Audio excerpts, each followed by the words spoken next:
இவ்வளவு பெரிய பாதிப்பு நேர்ந்திருக்கிற போது இதையெல்லாம் பேரிடர் என்று அறிவிக்க முடியாது, தேசிய பேரிடர் என்று அறிவிக்க முடியாது என்று ஒரு அமைச்சர், ஒரு அம்மணி சொல்லுகிறார் என்றால் அதைத்தான் தமிழிலே நாம் அதிகார மமதை என்று சொல்லுகிறோம். இன்னும் சரியாக சொல்ல வேண்டுமானால் அதிகார திமிர் என்று சொல்லுகிறோம்.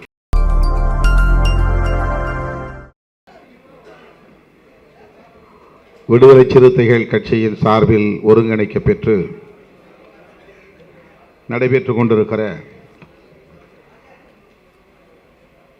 இந்த கிறிஸ்துமஸ் பெருவிழாவை முன்னின்று நெறிப்படுத்திக் கொண்டிருக்கிற தம்பி புனித அரசு அவர்களே,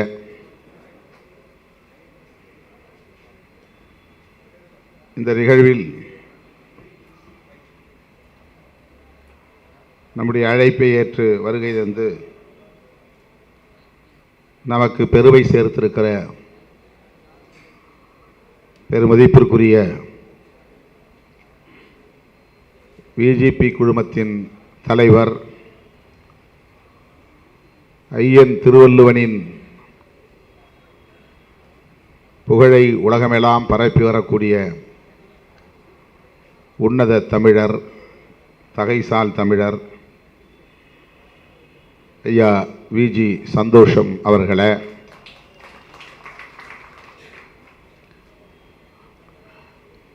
ஒரு நாள் இடைவெளி கூட அல்ல, சில மணி நேர இடைவெளியில் நாம் விடுத்த அழைப்பை ஏற்று வருகை தந்து இந்த நிகழ்வை சிறப்பித்துக் கொண்டிருக்கிற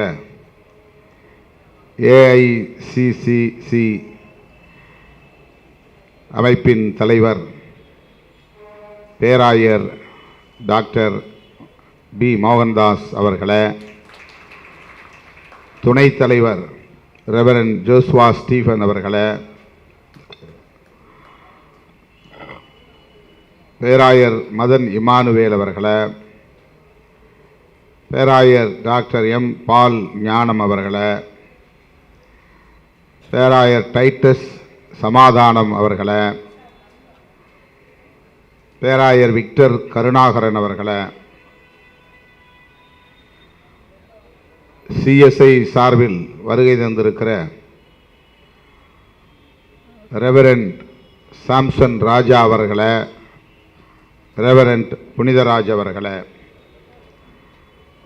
லுத்தரன் சர்ச் சார்பில் வருகை தந்து இந்த நிகழ்வை சிறப்பித்துக் கொண்டிருக்கிற ரெவரண்ட் எஸ்பி ராஜு அவர்களே, ரெவரண்ட் ஜோயல் ஜெயக்குமார் அவர்களே, இசிஐ சார்பில் வருகை தந்து இந்த நிகழ்வை சிறப்பித்துக் கொண்டிருக்கிற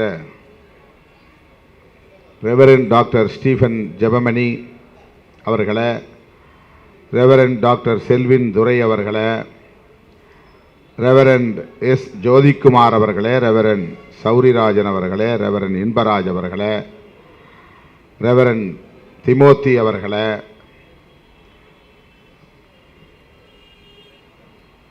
ரெவரண்ட் ஃபெலிக்ஸ் ரவிக்குமார் அவர்களே,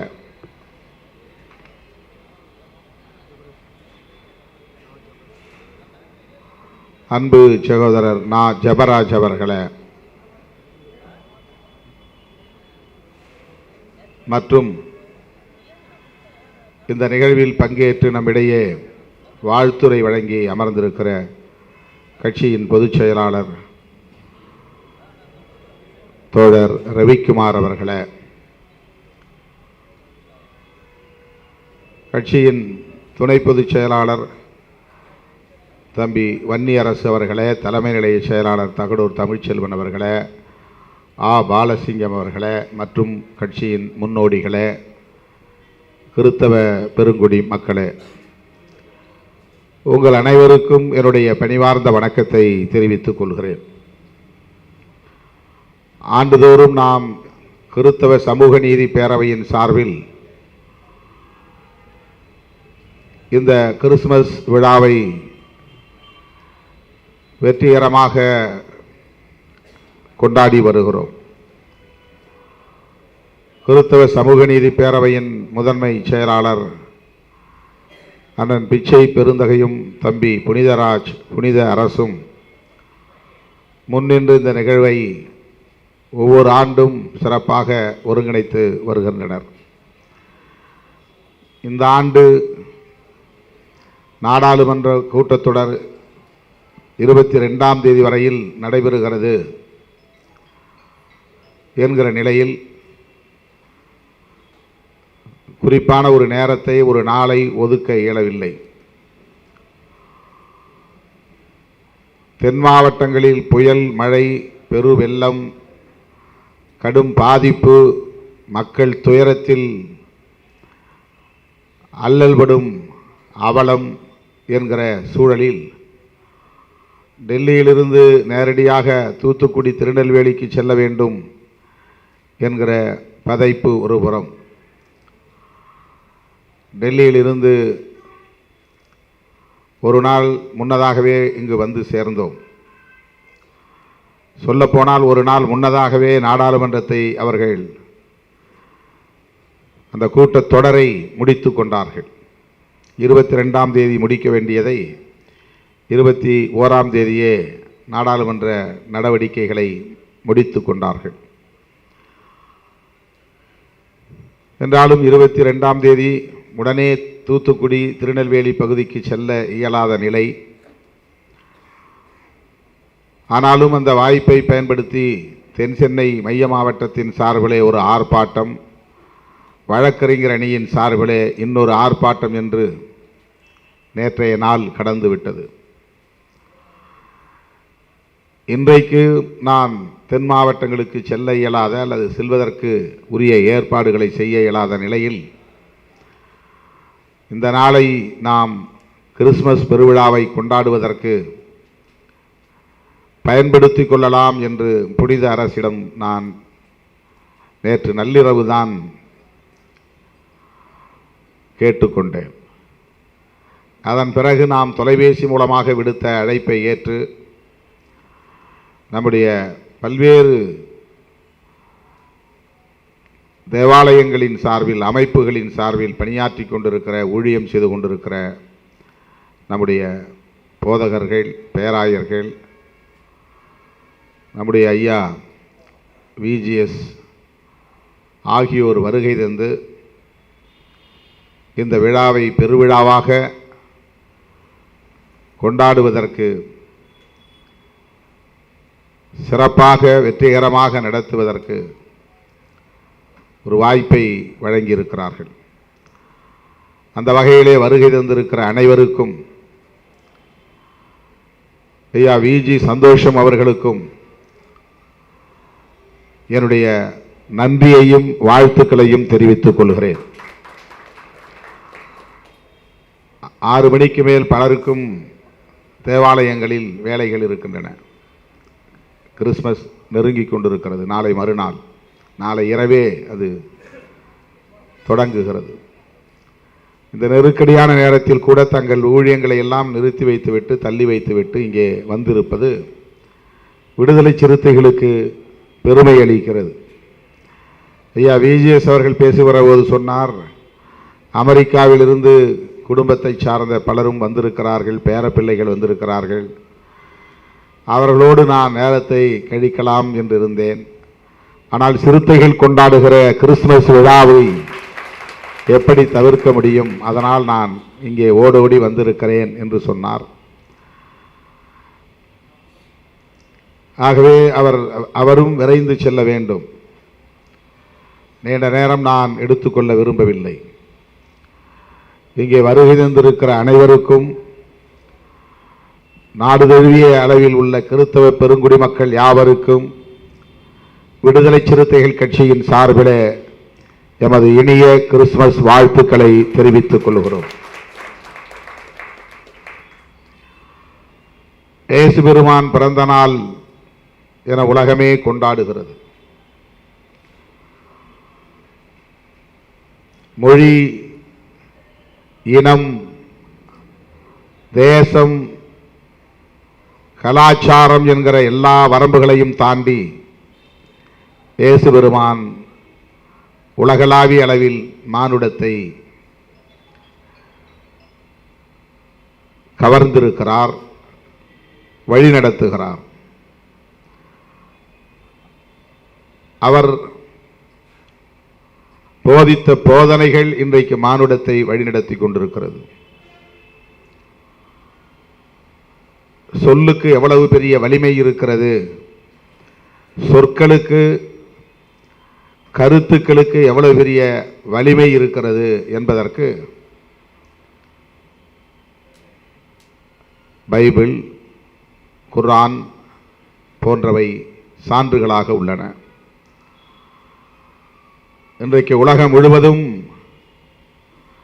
அனைத்து மொழிகளிலும் மொழியாக்கம் செய்யப்பெற்ற ஒரு திருமறை, உலக பொதுமறை திருக்குறள், அதேபோல பைபிள், அதேபோல குர்ஆன், இவையெல்லாம் எதற்காக போற்றப்படுகிறது?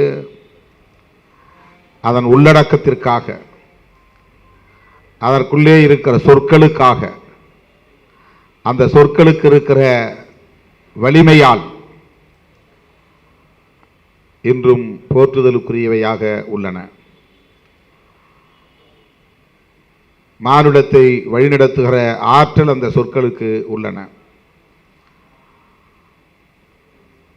போதகர்கள் கைகளில் பைபிளை வைத்துக் கொண்டு பக்கம் பக்கமாக புரட்டி படிக்கிறார்கள். 2000 ஆண்டுகளுக்கு முன்னால் இயேசு பெருமான் சொன்னது. அது காற்றோடு கரைந்து விடவில்லை, காணாமல் போய்விடவில்லை, வலிமை இழந்து விடவில்லை.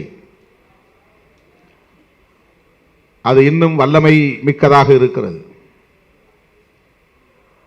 அடுத்தடுத்து வருகிற தலைமுறையினர் அதை தொடர்ந்து படித்துக் கொண்டே இருக்கிறார்கள், பரப்பிக்கொண்டே இருக்கிறார்கள். எந்த அளவுக்கு அந்த சொற்களுக்கு வல்லமை இருக்கிறது என்பதை இதிலிருந்து நம்மால் உணர்ந்து கொள்ள முடியும். அப்படி வல்லமை இல்லை என்றால் யாரும் அதை பொருட்படுத்தப் போவதில்லை. வலிமை இல்லாத சொற்களுக்கு பின்னால் மக்கள் அணிதிரள மாட்டார்கள். ஆக அந்த சொற்களுக்கு வலிமை இருக்கிறது என்பதை முதலில் நாம் ஒப்புக்கொண்டாக வேண்டும்.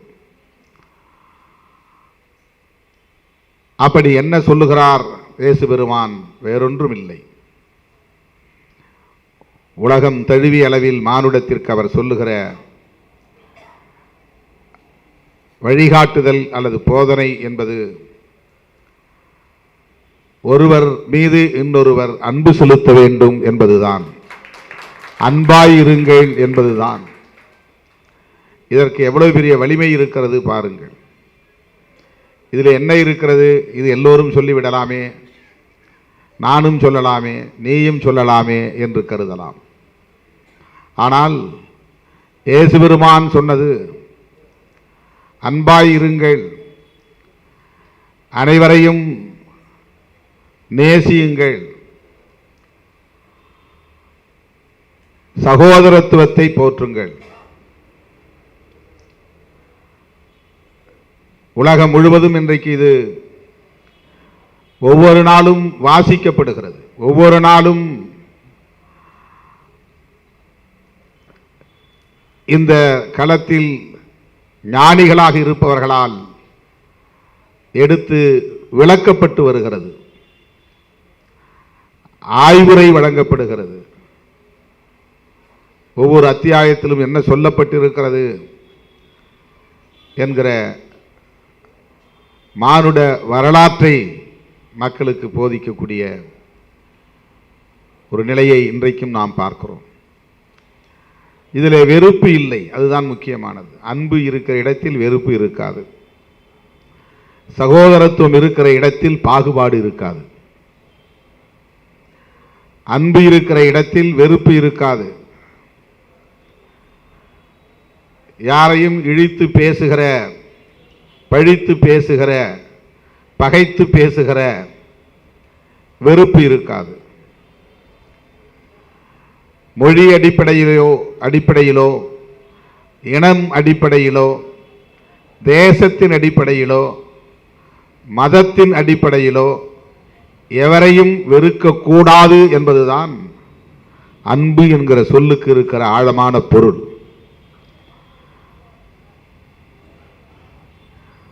வள்ளலார் 200 ஆண்டுகளுக்கு முன்பு இந்த மண்ணில் தோன்றியவர். இயேசு பெருமான் 2000 ஆண்டுகளுக்கு முன்னால் இந்த பூ உலகில் தோன்றியவர். நபிகள் நாயகம் 1400 ஆண்டுகளுக்கு முன்னால் இந்த பூ உலகில் தோன்றியவர். கௌதம புத்தர் 2500 ஆண்டுகளுக்கு முன்னால் இந்த மண்ணில் பிறந்தவர். இவர்களெல்லாம் சொல்லுகிற இந்த போதனைகளின் அடிப்படை சாராம்சம் என்ன? ஒருவரை ஒருவர் நேசிக்க வேண்டும் என்பதுதான். ஒருவரை ஒருவர் அன்பு செலுத்தி அரவணைக்க வேண்டும் என்பதுதான். ஆக ஆயிரக்கணக்கான ஆண்டுகளாக மனித குலத்தில் ஒரு நெடும் பகையும் நீண்ட நெடிய மோதலும் வன்முறையும் இரத்த களரியும் ஏதோ ஒரு பெயரால் நடந்து கொண்டே இருந்திருக்கிறது. அதனால்தான் இத்தகைய மாமனிதர்கள் இங்கே பிறந்திருக்கிறார்கள், தோன்றியிருக்கிறார்கள், போதித்திருக்கிறார்கள். கௌதம புத்தரும் அதைத்தான் சொல்லுகிறார், இயேசு பெருமானும் அதைத்தான் சொல்லுகிறார், நபிகள் நாயகமும் அதைத்தான் சொல்லுகிறார், வள்ளலாரும் அதைத்தான் சொல்லுகிறார். தொடர்ந்து ஒரே கருத்தை அவ்வப்போது மாமனிதர்கள் தோன்றி சொல்லுவதற்கான தேவை ஏன் எழுகிறது என்றால், மனிதகுலம் ஏதோ ஒரு வகையில் ஒருவரை ஒருவர் பகைத்துக் கொள்கிறது, மோதிக்கொள்கிறது, சகோதரத்துவம் இல்லாமல் இருக்கிறது, வன்முறை வெறியாட்டங்களில் ஈடுபடுகிறது. மனிதகுலம் தம்மைத்தாமே அழித்துக் கொள்ளக்கூடிய வெறுப்பை அடிப்படையாக கொண்டு இயங்குகிறது என்பதுதான் காரணம். வெறுப்பு கூடாது, எதன் மீதும் வெறுப்பு கூடாது. பிறர் மீது வெறுப்பு கொள்ளுகிறவர்கள், பிற பொருளின் மீது வெறுப்பு கொள்கிறவர்கள், பிற மொழியின் மீது வெறுப்பு கொள்கிறவர்கள், பிற மதத்தின் மீது வெறுப்பு கொள்கிறவர்கள் ஒரு கட்டத்திலே தன்னைத்தானே வெறுத்து கொள்கிற சுய வெறுப்புக்கு ஆளாவார்கள். இதுதான் உளவியல். இதுதான் உளவியல். வெறுப்பு என்பது அழிவு சக்தி. வெறுப்பு என்பது எதிர்மறை உணர்வு. ஆகவே இயேசு பெருமான் தன்னை அன்றைய ஆட்சியாளர்கள் கைது செய்து, இன்றைய மொழியில் சொல்லுகிறேன், கைது செய்து கொடூரமாக தண்டனை தந்து சிலுவையில் அறைந்தார்கள். அது மரண தண்டனை தான். சிலுவையில் அறைந்தது மரண தண்டனை தான். பொது மக்களின் பார்வையிலே அவரை சிலுவை சுமக்க வைத்து வீதியிலே சவுக்கால் அடித்து கொண்டே போனார்கள். ரத்தம் சொட்ட சொட்ட அந்த சிலுவையை சுமந்து கொண்டு அவர் போய் சேர்ந்தார். அவர் அடக்கம் செய்கிற அந்த இடம் வரையில் என்று நாம் அறிய வருகிறோம். அன்றைக்கு மரண தண்டனையை நடைமுறைப்படுத்துகிற முறை அவ்வாறு இருந்திருக்கிறது. அவர் என்ன குற்றம் செய்தார்? வேறொன்றும் செய்யவில்லை. மக்களிடத்திலே அன்பை போதித்தார் என்பதுதான், வேறொன்றும் இல்லை. வேறு எந்த குற்ற செயல்களிலும் அவர் ஈடுபடவில்லை. திருட்டு குற்றமோ அல்லது பொய் சொன்னார் என்கிற குற்றமோ, வன்முறையில் ஈடுபட்டார், கொலை போன்ற கொடும் செயல்களில் ஈடுபட்டார் என்ற குற்றச்சாட்டோ எதுவும் இல்லை. அப்பாவி மக்களிடத்தில் விழிப்புணர்வை ஏற்படுத்தினார். அந்த விழிப்புணர்வு வேறொன்றுமில்லை, அன்பாய் இருங்கள், ஒருவருக்கொருவர் ஒற்றுமையாய் இருங்கள், சகோதரத்துவத்தோடு வாழுங்கள் என்கிற அந்த கருத்தை சொன்னார். அதுவே அன்றைக்கு அரச குற்றமாக, ராஜ துரோகமாக இருந்திருக்கிறது. அரசுக்கு எதிராக, ஆட்சிக்கு எதிராக இவன் கருத்துக்களை பரப்புகிறான், ஆட்சிக்கு எதிராக கருத்துக்களை பரப்புகிறான் என்பதுதான் குற்றம்.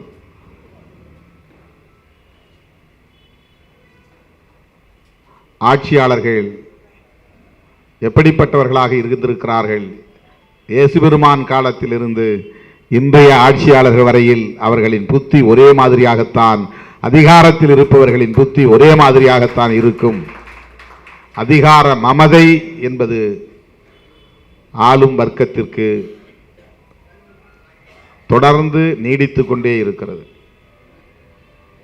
இவ்வளவு பெரிய பாதிப்பு நேர்ந்திருக்கிற போது இதையெல்லாம் பேரிடர் என்று அறிவிக்க முடியாது, தேசிய பேரிடர் என்று அறிவிக்க முடியாது என்று ஒரு அமைச்சர், ஒரு அம்மணி சொல்லுகிறார் என்றால் அதைத்தான் தமிழிலே நாம் அதிகார மமதை என்று சொல்லுகிறோம். இன்னும் சரியாக சொல்ல வேண்டுமானால் அதிகார திமிர் என்று சொல்லுகிறோம். இயேசு பெருமான் காலத்திலும் அது இருந்தது, இன்றைக்கு சனாதனிகளின் காலத்திலும் அது இருக்கிறது. இது ஆளும் வர்க்கத்திற்கான பண்பு, ரூலிங் கிளாஸ் கேரக்டர். அன்றைக்கும் இயேசு பெருமான் ஆளும் வர்க்கத்தை எதிர்த்து செயல்பட்டதன் மூலம் அவர் ஒரு இடதுசாரியாக இருந்திருக்கிறார். இயேசு பெருமான் ஒரு இடதுசாரியாகத்தான் வாழ்ந்திருக்கிறார். ஏனென்றால் ஆட்சியாளர்களை எதிர்த்திருக்கிறார். ஆட்சியாளர்களை, ஆளும் வர்க்கத்தை எதிர்க்கக்கூடிய பண்புக்கு பெயர் இடதுசாரி பண்பு. இன்றைக்கு நாம் அதே வேலையை செய்கிறோம். எனவே நாம் இயேசு பெருமானின் வாரிசுகள், இயேசு பெருமானின் வம்சத்தை சார்ந்தவர்கள். நாம் ஏனென்றால் நாம் எளிய மக்களுக்காக குரல் கொடுக்கிறோம், எளிய மக்களின் விழிப்புணர்வுக்காக குரல் கொடுக்கிறோம். அருமை தோழர்களே, எல்லாவற்றையும் மதம் சார்ந்த கலாச்சாரம், புனிதம் என்கிற நிலையிலே மட்டும், அந்த கோணத்திலே மட்டும் நாம் புரிந்து கொள்ளக்கூடாது. அதை தாண்டி மக்களின் பார்வையிலிருந்து, எளிய மக்களின் பார்வையிலிருந்து கிறிஸ்தவத்தையும் நாம் புரிந்து கொள்ள வேண்டும், பௌத்தத்தையும் புரிந்து கொள்ள வேண்டும், இஸ்லாத்தையும் புரிந்து கொள்ள வேண்டும். கிறிஸ்துமஸ் விழா கொண்டாடுகிற திருமாவளவன், ரம்ஜான் நோன்பு இருக்கிற திருமாவளவன் தீபாவளியை ஏன் கொண்டாடுவதில்லை என்ற கேள்வியை பலரும் எழுப்புகிறார்கள். Very simple. அவர்கள் எழுப்புகிற கேள்விக்கு மிக சாதாரணமாக விடை சொல்ல முடியும். கிறிஸ்துமஸ் அல்லது கிறிஸ்தவம் சகோதரத்துவத்தை போற்றுகிறது, இஸ்லாம் சகோதரத்துவத்தை போற்றுகிறது. நீ சொல்லுகிற தத்துவம் என்னை பாகுபடுத்தி வைத்திருக்கிறது, சகோதரத்துவம் இல்லை. சகோதரத்துவம் இல்லை என்பதனால் தான் அது விமர்சனத்திற்கு ஆளாகிறது. எத்தனை ஆயிரம் ஆண்டுகளுக்கு முன்னால் இங்கே இந்து மதம் தோன்றியது என்று சொல்ல முடியாது என்று சொல்லுகிறார்கள். அவ்வளவு பழமையானது, தொன்மையானது. 5000 ஆண்டுகள் என்கிறார்கள், 50,000 ஆண்டுகள் என்கிறார்கள்.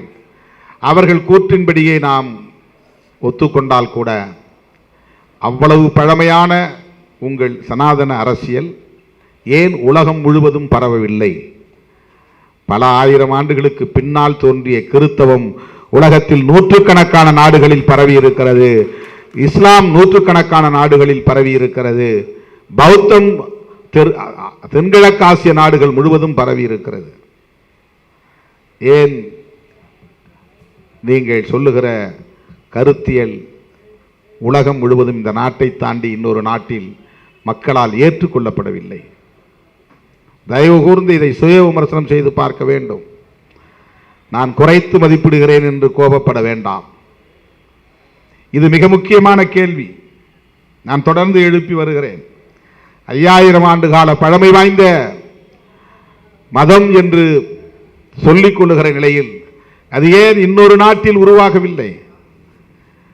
இந்த மதத்தை இன்னொரு மொழியை பேசுகிற இன்னொரு தேசத்தை சார்ந்த மக்கள் என் மதம் என்று ஏன் ஏற்றுக்கொள்ளவில்லை? இங்கிருந்து போனவர்கள் அங்கே போய் கோவில் கட்டியிருக்கிறார்கள். அந்த நாட்டை சார்ந்தவர்கள் அதை ஏற்றுக்கொண்டார்களா என்பதுதான் பிரச்சனை.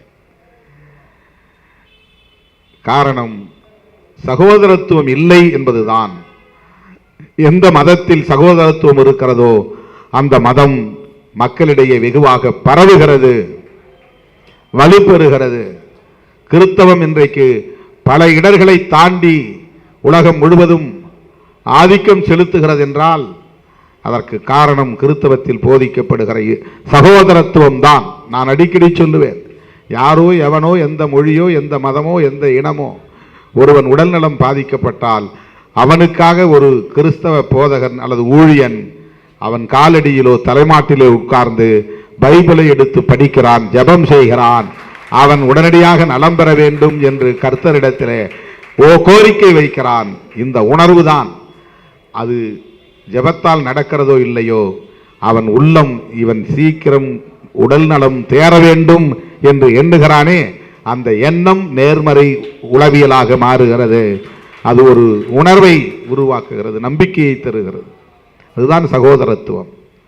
அருமை தோழர்களே, வெறுப்பை போதிக்க கூடாது என்பதுதான் இந்த மாமனிதர்களின் போதனை, இயேசு பெருமானின் போதனை. ஆனால் இன்றைக்கு வெறுப்பையே அரசியலாக விதைத்துக் கொண்டிருக்கிற சக்திகள் இந்தியாவில் ஆளும் சக்தியாக மாறியிருக்கிறார்கள். ஆட்சி அதிகார பீடத்தில் கோலோச்சுகிறார்கள். அவர்களை வீழ்த்துவது இந்த தேசத்தின் பாதுகாப்பை உறுதிப்படுத்துவதாகும். அவர்களை ஆட்சி அதிகார பீடத்திலிருந்து அப்புறப்படுத்துவது இன்றைக்கு முதன்மையான தேவையாகும். அந்த அடிப்படையில் தான் விடுதலை சிறுத்தைகள் கட்சி அரசியலையும் செய்கிறது, சமூக பணிகளையும் ஆற்றுகிறது, பண்பாட்டு தளத்திலும் மக்களோடு இணைந்து கைகோர்த்து பணியாற்றி கொண்டிருக்கிறது. ஆகவே கிறிஸ்தவ கருத்தியலை அல்லது அந்த மதத்தை ஏற்றுக்கொள்ளாதவர்களாக இருந்தாலும் சகோதரத்துவத்தை ஏற்றுக்கொண்டால் அவர்களும் கிறிஸ்தவர்கள்தான். சகோதரத்துவத்தை ஏற்றுக்கொண்டால் அவர்களும் இயேசு பெருமானை ஏற்றுக்கொண்டவர்கள்தான் என்று நாம் நம்புவோம். அந்த அடிப்படையில் சகோதரத்துவத்தை ஏற்றுக்கொண்ட அனைவருக்கும் என்னுடைய கிறிஸ்துமஸ் வாழ்த்துக்களை தெரிவித்து ஹாப்பி கிறிஸ்துமஸ் என்று சொல்லி அனைவருக்கும் என்னுடைய நன்றியை கூறி முடிக்கிறேன். நன்றி, வணக்கம்.